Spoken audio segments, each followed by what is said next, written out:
Hello everyone, good morning. इस video में बात करूंगा अर्जुन बैच के बारे में। आर प्रीलिम्स और यूपी पीसीएस प्रीलिम्स के टारगेट्स अर्जुन बैच के थ्रू ही दिए जाते हैं।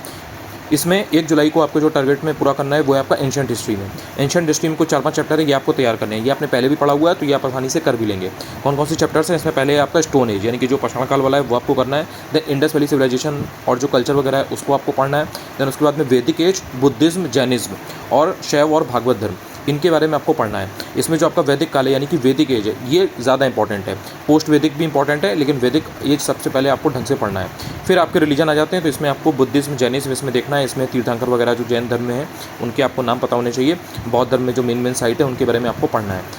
तो ये आपको 1 जुलाई को तैयार करना है। 2 जुलाई की बात की जाए तो इसमें आपको जो महाजनपद पीरियड आता है ना उसको तैयार करना है। यानी कि 6वीं शताब्दी BC में पॉलिटिकल सिचुएशन चल रही थी तो जो वहाँ पर महाजनपद थे 16 और यूपी में स्पेशली कौन कौन से थे 7-8, वो आपको ध्यान रखने हैं, उनके बारे में पढ़ना है। देन उसके बाद में जो ग्रीक इन्वेजन हुआ, जो भी यूनानी आक्रमण हुआ उनके बारे में आपको पढ़ना है। देन उसके बाद आपका मौर्य साम्राज्य आ जाएगा, मौर्य एम्पायर। उसमें आपके बहुत सारे इंपॉर्टेंट रूलर्स आते हैं, बहुत सारी इंपॉर्टेंट चीज़ें आती हैं, जैसे उसमें आपकी टर्मिनोलॉजी वगैरह आपको देखने को मिलेगी तो जो टर्म आपसे पूछे जाते हैं।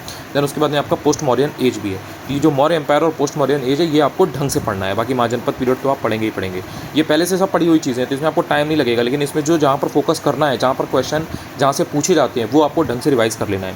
3 जुलाई की बात की जाए तो इसमें आपको गुप्त और पोस्ट गुप्ता के बारे में पढ़ना है। इसके बाद में प्राचीन भारत में जो स्थापत्य कला है वो कैसी थी, क्या थी, तो उसके बारे में आप पढ़ेंगे। 3 जुलाई को दक्षिण भारत यानी कि जो साउथ इंडिया है उसमें जो मेन रूलर्स वगैरह हुए थे जिस एज पीरियड से, वो आपको देखने हैं। जैसे चोलाज हो गए, चालुक्याज हो गए या फिर आपके पल्लव हो गए, संगम एज हो गई। तो उसमें क्या खास बातें थी, कौन कौन से रूलर थे, किसने किसको जीता, कहाँ पर किसका एरिया था, कहाँ पर वो डोमिनेट करते थे, ये सारी चीज़ें आपको देखनी है।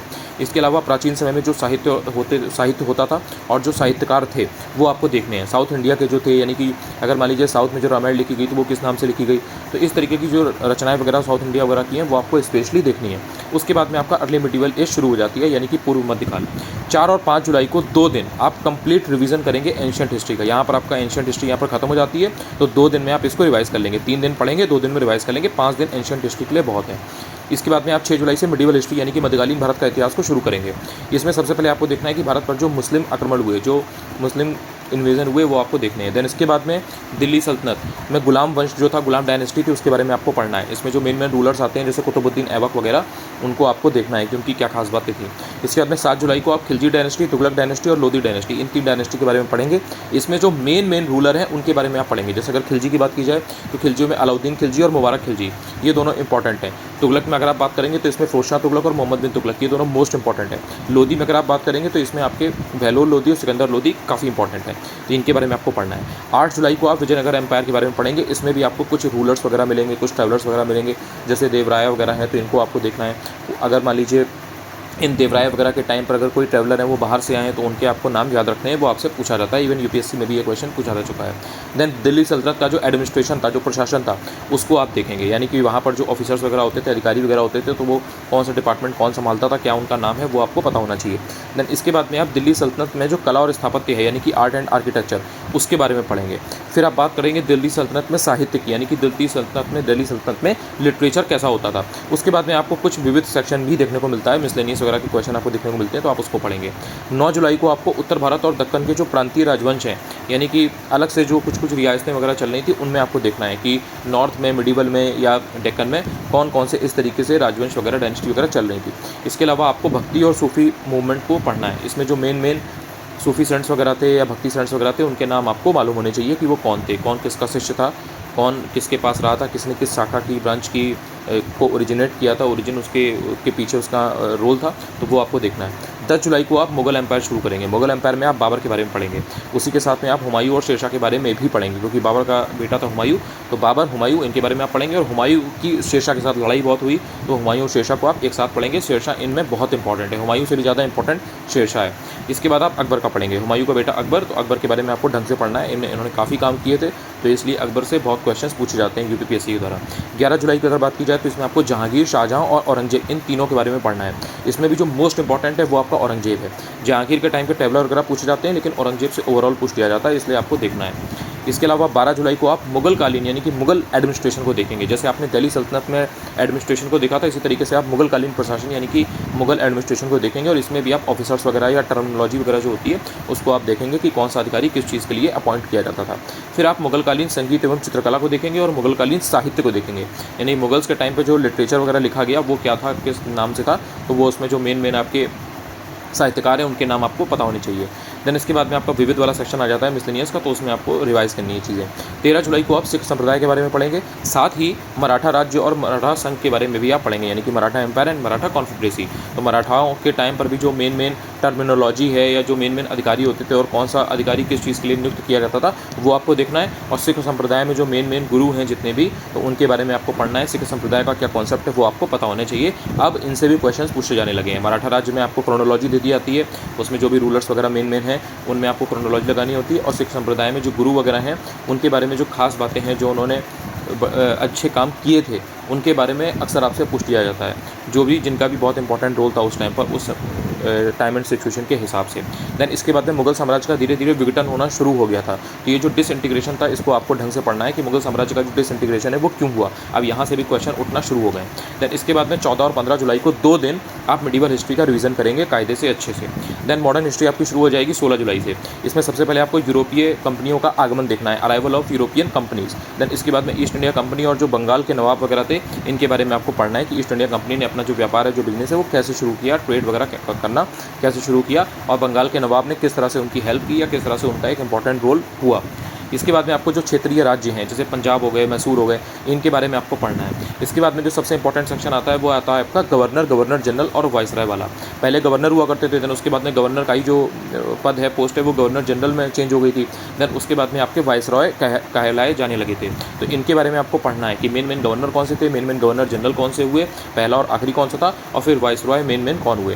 देन 17 जुलाई को आपको ब्रिटिश शासन का जो भारतीय अर्थव्यवस्था पर यानी कि इंडियन इकॉनमी पर जो इम्पैक्ट रहा उसको आपको देखना है कि किस तरह से ड्रेन थ्योरी काम करती थी, किस तरह से भारत की जो वेल्थ थी उसका पूरा का पूरा यहाँ से ड्रेन हुआ।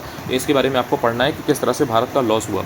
इसके बाद में आपको रिवोल्ट ऑफ 1857 यानी कि 1857 की क्रांति के बारे में पढ़ना है। देन और भी जो जन आंदोलन हुए हैं उनके बारे में आपको पढ़ते रहना है। इसके बाद में आप बात करेंगे आधुनिक भारत में शिक्षा का विकास, यानी कि जो मॉडर्न इंडिया है उसमें एजुकेशन का डेवलपमेंट धीरे धीरे कैसे हुआ, यूनिवर्सिटीज़ वगैरह कैसे बनी, एक्ट कौन से आए। इसके बाद में आपको जैसे आपने एजुकेशन का यानी कि शिक्षा का विकास देखा, इसी तरीके से आप आधुनिक भारत में प्रेस का डेवलपमेंट देखेंगे कि प्रेस का विकास कैसे हुआ। जो आज की तारीख में आप न्यूज़पेपर देख रहे हो, मीडिया देख रहे हो, तो ये सब उस ज़माने में कैसे शुरू हुई उसके बारे में आपको पढ़ना है। फिर इसके बाद में आपके सामाजिक और धार्मिक सुधार आंदोलन आ जाते हैं, यानी कि सोशियो रिलीजियस रिफॉर्म्स। तो इसमें आपको देखना है कि कौन कौन सी ऐसी नोटेबल पर्सनैलिटीज़ थी जिनकी वजह से ये सारे चेंजेस, ये सारे रिफॉर्म्स समाज में, सोसाइटी में हो सके। इनके बारे में आपको ढंग से पढ़ना है। इसमें आपके राजा राम मोहन राय, ईश्वर चंद्र विद्यासागर, PM मालामारी और भी कई नाम आते हैं जो बहुत इंपॉर्टेंट थे। कांग्रेस से पहले जो भी राजनीतिक संस्थाएं स्थापित हुई थी उनके बारे में आपको पढ़ना है। जैसे 1885 में 1885 में कांग्रेस इस्टेब्लिश हुई है, तो उसके पहले 1860 में, 1870 में, 1838 में, 1848 में जो संस्थाएं बनी गई थी उनका आपको नाम ध्यान रखना है और जो नोटेबल पर्सनैलिटीज़ उनसे रिलेटेड थी उनके भी आपको नाम याद रखने हैं। इसके अलावा फिर जो इंडियन नेशनल कांग्रेस है जब वो इस्टेब्लिश हो गई तो उसके बारे में आप पढ़ेंगे। देन 19 जुलाई में आप कांग्रेस में जो नरम दल और गरम दल थे यानी कि एक्सट्रीमिस्ट और मॉडरेट, उनके बारे में आपको पढ़ना है। देन इंडिया में जो क्रांतिकारी आंदोलन हुए हैं, जो जो रिवोल्यूशनरी मूवमेंट्स हुए हैं उनके बारे में आपको पढ़ना है और जो लोग इसमें इन्वॉल्व थे उनके बारे में भी, उन क्रांतिकारियों के बारे में भी आप पढ़ेंगे।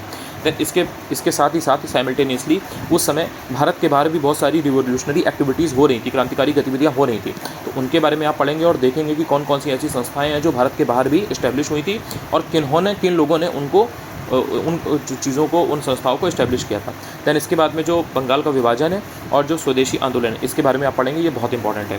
20 जुलाई को कांग्रेस के जो बनारस, कलकत्ता और सूरत अधिवेशन है वो कब हुए हैं, मतलब कहाँ हुए हैं और किस साल हुए हैं और उसमें किसने अध्यक्षता की थी, ये आपको पता होना चाहिए। 1906 में 1906 में मुस्लिम लीग का जो गठन हुआ है उसमें क्या खास बातें थी, पार्लियामेंटल सुधार क्या था 1909 का, दिल्ली दरबार और राजधानी परिवर्तन क्या था, कांग्रेस का लखनऊ अधिवेशन 1916 में हुआ था तो उसमें अध्यक्षता किसने की, वहाँ पर क्या मेन चीज़ें हुई, और उसके बाद में होम रूल लीग आंदोलन क्या था। होम रूल लीग आंदोलन 2 टाइप का था, एक था एनी बेसेंट का, एक था बाल गंगाधर तिलक का, तो दोनों में डिफरेंस क्या था और क्या दोनों ने एक साथ मिलकर काम किया था, ये आपको देखना है। दैन उसके बाद में गांधी आ जाते हैं, गांधी जी और उनके जो प्रारंभिक आंदोलन है वो आपको पढ़ना है। साउथ अफ्रीका में जब वो थे तो उनका पहला आंदोलन कौन सा था, उसके बाद में जब वो इंडिया में आए तो उन्होंने कहाँ पर कैसे चीज़ें शुरू की, ये बहुत इंपॉर्टेंट है, ये आपसे पूछा जाता है, तो ये आपको थॉरोली पढ़ना है। देन 21 जुलाई की बात आती है, 21 जुलाई को आपको किसान आंदोलन और किसान सभा इसके बारे में पढ़ना है, इससे जो रिलेटेड लोग थे उनके बारे में आप पढ़ेंगे।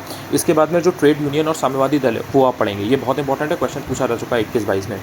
इसके बाद में रॉलेट एक्ट क्या था और जलियांवाला बाग हत्याकांड क्या था 1999 का, 1919 का, ये आप 1919 का, ये आपको पढ़ना है। देन खिलाफत आंदोलन और इससे जुड़े हुए लोग, असहयोग आंदोलन और इससे जुड़े हुए लोग, स्वराज पार्टी का गठन 1923, इसमें कौन कौन से 3 लोग इन्वॉल्व थे मेनली वो आपको ध्यान रखना है। सैमन कमीशन भारत कब आया, उसका गठन कब हुआ, 1927, ये आपको अच्छे से पढ़ना है। 22 जुलाई को कांग्रेस का जो लाहौर अधिवेशन है और पूर्ण स्वराज का जो प्रस्ताव पारित हुआ था 1929 का, ये आपको ढंग से पढ़ना है, इसके जो प्रोविजन है ये आपको पता होने चाहिए। देन गांधी जी का एक बहुत ही इंपॉर्टेंट आंदोलन था सविनय अवज्ञा आंदोलन, वो आपको पढ़ना है। फिर गांधी इरविन समझौते को आपको समझना है और कांग्रेस का कराची अधिवेशन जो तिलक सरदार वल्लभ भाई पटेल वाला जो था वो आपको देखना है 1931 वाला। देन गोलमेज सम्मेलन कितनी हुई, कहाँ हुई और इसमें कौन से ऐसे व्यक्ति थे जिन्होंने सारे गोलमेज सम्मेलनों में पार्टिसिपेट किया था, तो उनके नाम आपको बताना है कमेंट सेक्शन में। देन सांप्रदायिक पंचायत और पूना पैक्ट, ये क्या था, इसमें क्या प्रॉब्लम्स थी, क्या उसमें फिर कॉम्प्रोमाइज़ हुआ, तो ये आपको पढ़ना है। देन कांग्रेस समाजवादी पार्टी यानी कि जो सोशलिस्ट पार्टी है कांग्रेस, इसमें कौन कौन से मेन इसके जो लोग थे जिन्होंने इसको स्थापित किया, तो उनके नाम आपको बताने हैं। प्रांतीय चुनाव हुए थे और मंत्रिमंडल का गठन हुआ था, तो कितने स्टेट्स में सरकार बनी थी और फिर इस्तीफा क्यों दे दिया गया था, तो ये आपको पढ़ना है। देन इसके बाद में 23 जुलाई को कांग्रेस का जो त्रिपुरी संकट है वो आपको पढ़ना है, देशी रियासतों के बारे में पढ़ेंगे आप, और फिर वर्ल्ड वार जो 2 था, सेकंड वर्ल्ड वॉर, उसके बारे में आप देखेंगे। दैन उसके बाद में पाकिस्तान की मांग उठ गई थी, तो पाकिस्तान की मांग किसने उठाई थी, क्यों उठाई थी, और पाकिस्तान वर्ड किसने सबसे पहले इंट्रोड्यूस किया था, ये आपको पढ़ना है। देन क्रिप्स मिशन 1942, इसमें क्या प्रोविजंस थे, ये आपको ध्यान से पढ़ना है। भारत छोड़ो आंदोलन, गांधी जी का एक और इंपॉर्टेंट आंदोलन, क्विट इंडिया मूवमेंट, तो ये आपको बहुत अच्छे से पढ़ना है, इस पर यूपीपीएससी स्पेशली बहुत फोकस करता है। देन सुभाष चंद्र बोस और आज़ाद हिंद फौज, इसके बारे में आप देखेंगे। कैबिनेट मिशन योजना 1946 देखेंगे। फिर आपकी कॉन्स्टिट्यूएंट असेंबली आ जाती है 1946 की, तो कॉन्स्टिट्यूएंट असेंबली को समझने के लिए आपको कैबिनेट मिशन योजना को बहुत अच्छे से समझना पड़ेगा। देन अंतरिम सरकार का गठन हो गया था। अब अंतरिम सरकार में कौन सा विभाग, कौन सा डिपार्टमेंट, कौन व्यक्ति संभाल रहा था, वो आपको नाम याद रखने हैं, कौन से लोग उसमें थे वो आपको एग्जैक्टली याद होना चाहिए। 1946 की बात है ये। फिर भारत का विभाजन हो गया और स्वतंत्रता मिल गई, तो इसमें भारत का जो विभाजन था उससे रिलेटेड जो मेन फैक्ट्स हैं वो आप देखेंगे। फिर भारत का संवैधानिक विकास आ जाता है 24 जुलाई को। इसमें मॉडर्न हिस्ट्री यहाँ से आप कह सकते हो कि शुरू हो जाती है, तो इसमें भारत का जो कॉन्स्टिट्यूशनल डेवलपमेंट हुआ है धीरे धीरे वो आपको पढ़ना है। तो ऊपर की जो जितनी चीज़ें हैं, जो एक्ट्स वगैरह हैं, वो सब इसमें इंक्लूड हो जाते हैं। उसके बाद में कुछ इंपॉर्टेंट बुक्स हैं, कुछ इंपॉर्टेंट मैगजीन्स हैं और उनके जो ऑथर हैं उनके नाम आपको बताने हैं। कला और संस्कृति यानी कि आर्ट एंड कल्चर से रिलेटेड जो बेसिक चीज़ें हैं वो आपको पता होनी चाहिए। दैन 25 जुलाई से लेकर के 28 जुलाई तक यानी कि 25, 26, 27, 28 4 दिन मॉडर्न हिस्ट्री का आप सिर्फ और सिर्फ रिवीजन करेंगे। और जब मैंने रिवीजन के लिए टाइम अलॉट किया है तो आपको एक्चुअल में रिवीजन करना है, ऐसा नहीं होना चाहिए कि आप उसमें रिवीजन ना करें। अगर एक दिन में आप 4 घंटे भी रिवाइज करते हैं तो आपके 4 दिनों में 16 घंटे का रिवीजन हुआ। 29, 30, 31 जुलाई को 3 दिन में आप एंशिएंट और मेडिवल हिस्ट्री का रिवीजन अगेन करेंगे। पहले भी आप रिवीजन कर चुके हैं लेकिन आप एक और बार रिवीजन कर लेंगे, सो दैट आपकी पूरी तरह से जुलाई महीने में हिस्ट्री अच्छे से तैयार हो जाए। एक बार आपकी हिस्ट्री पर कमांड बन गई फिर आपको पेपर से डर नहीं लगेगा। इसके बाद में आपको कुछ पॉइंट्स हैं वो ध्यान रखने हैं। वो क्या है, वो ये है कि डेली आपको करंट अफेयर्स को 1 घंटे पढ़ना ही पढ़ना है। अगर आप 1 घंटे नहीं भी कर पाते हैं कोई बात नहीं, आप 45 मिनट या आधा घंटा करिए ही करिए। आधे घंटे से कम में बात नहीं बनेगी, ये आपको समझना पड़ेगा। इसके अलावा 1 घंटे रिवीजन आपको करना ही करना है। जो टाइम आपको रिवीजन का दिया जा रहा है वो तो अलग है, लेकिन 1 घंटे रिवीजन आपको कैसे भी निकाल के करना है, क्योंकि पूरे दिन में आप जो कुछ भी पढ़ रहे हैं अगर आप उस पर रिवाइज नहीं करेंगे तो कहीं ना कहीं आप चीज़ों को रिटेन नहीं कर पाएंगे। बहुत सारे कॉन्सेप्ट्स हैं, बहुत सारी चीज़ें आपके पास पढ़ने के लिए हैं इसलिए। और इसके बाद आपको ये ध्यान रखना है कि 3-4 घंटे आप प्रीलिम्स के टारगेट्स को तैयार करेंगे।